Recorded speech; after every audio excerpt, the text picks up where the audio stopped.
ওই সাইডে তো যাওয়ার কথা।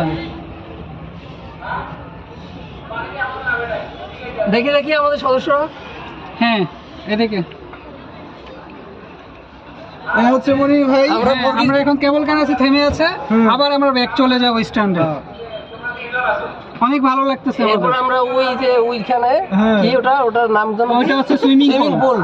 হ্যাঁ এই স্পটে আমরা একটু পরে যাব। আমরা একটু পরে স্পটে চলে যাবো। দেখা যাচ্ছে বাড়া আচ্ছা এই জায়গার প্লেসটা হয়েছে কি